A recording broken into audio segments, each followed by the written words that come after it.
Hello বন্ধুরা, আমি রূপা blogs with রূপা চ্যানেলে আপনাদের সবাইকে স্বাগত। আমি আজ একটা নতুন রেসিপি নিয়ে আবার হাজির হয়েছি। তো আজ রেসিপি নিয়ে এসেছি লাল শাকের রেসিপি। তো এই লাল শাকের প্রচুর গুণাগুণ আছে। এই লাল শাকের প্রচুর পরিমাণে আয়রন, ভিটামিন, তার জন্য কিন্তু ডাক্তারবাবু নির্দেশ দেন বাচ্চাদেরকে যতটা পরিমাণে এই লাল শাক খাওয়ানো যায় ততটাই কিন্তু ভালো। তো তার জন্য দেখো আমি এখানে লাল শাক নিয়েছি। তো লাল শাকটা খুব ভালো করে ধুয়ে পরিষ্কার করে কেটে নিয়েছি। এবারে আমি এটা জলও ঝরিয়ে নিয়েছি। এবারে আমি একটা গ্যাসেতে কড়াই বসিয়ে আমি লাল শাকটা কড়াইয়ের মধ্যে দিয়ে দিচ্ছি। তো দেখো আমি কড়াইয়ের মধ্যে লাল শাকটা দিয়ে এবারে আমি সামান্য পরিমাণে একটু হলুদ দেবো, জাস্ট একটু চিমটি কেটে দিয়ে একটু নেড়ে চেড়ে আমি শাকটা নিচ্ছি।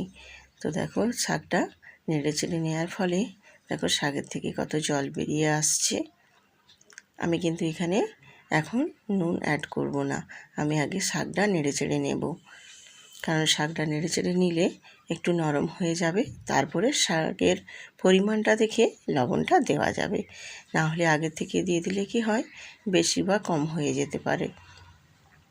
তো তার জন্য দেখো আমি একটু শাকটা নেড়ে চেড়ে নিয়ে একটু নরম হয়ে গেছে। এবারে আমি ওর মধ্যে দিব স্বাদ মতো লবণ। তো শাকটা আমার কতটাই পরিমাণে দেখো নরম হয়ে গেছে। তো আমি এবারে দিয়ে দিলাম স্বাদ মতো লবণ, আর দেবো এখানে সামান্য পরিমাণে একটু চিনি। তো যারা চিনি খেতে পছন্দ করো না তারা চিনিটা না দিলেও চলবে। তো দেখো আমি এবার শাকটা লবণ আর চিনিটা দিয়ে একটু নেড়ে চেড়ে নিয়ে একটু ঢাকনা দিয়ে ঢেকে দেব, যাতে করে জলটা খুব তাড়াতাড়ি শুকনো হয়ে যায়। তো দেখো আমার জলটা কিন্তু শুকনো হয়ে গেছে। আমি এবারে দেখো একটু শাকটা নেড়ে চেড়ে একদম জলটা শুকনো শুকনো করে এবার তুলে নেব একটা পাত্রের মধ্যে।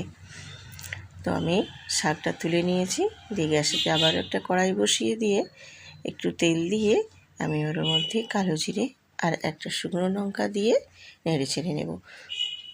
তো আমি এখানে দেখো সর্ষের তেল ইউজ করছি, তোমরা চাইলে এখানে রিফাইন তেলও ব্যবহার করতে পারো। তো আমি এগুলো নেড়ে চেড়ে নিয়ে দিয়ে দেবো ওর মধ্যে পেঁয়াজের কুচি। তো পেঁয়াজের কুচিটাও আমি খুব ভালো করে একটু ভেজে নেব। পেঁয়াজ কুচিটা ভেজে নিয়ে আমি এবারে দিয়ে দেবো ওর মধ্যে সেদ্ধ করে রাখা শাকগুলো। এই লাল শাক কিন্তু প্রচুর আয়রন এবং ক্যালসিয়াম আছে। এই লাল শাকের প্রচুর গুণাগুণ আছে। এই লাল শাক যদি সবাই খেতে পারে এর কিন্তু কোনো বিকল্প নেই। শাকটা কিন্তু খুবই একটা গুরুত্বপূর্ণ এবং প্রচুর আয়রনযুক্ত একটা শাক। তো শাকটা দেখো আমি সুন্দরভাবে নেড়ে চেড়ে নিয়ে এইভাবে শুকনো শুকনো করে সুন্দর করে ভেজে নেব। তো দেখো আমার শাকটা কিন্তু ভাজা হয়ে গেছে, এবার আমি তুলে নিচ্ছি। তো শাকটা আমি একটা প্লেটের মধ্যে তুলে নিলাম। দেখো আমার দেখো লাল শাক ভাজা একদম সুন্দরভাবে রেডি হয়ে গেছে।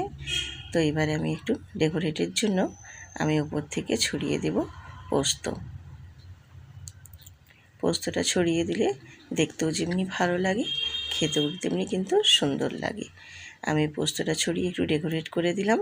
তো দেখো বন্ধুরা, আমার এই রেসিপিটা যদি ভালো লাগে তাহলে প্লিজ একটা লাইক শেয়ার কমেন্ট করে পাশে থেকো, এবং যারা নতুন নতুন বন্ধুরা আমার ভিডিওটা দেখছো সাবস্ক্রাইব করেও পাশে থেকো। আবারও আসবো নতুন নতুন রেসিপি নিয়ে। তো আজ এই পর্যন্তই।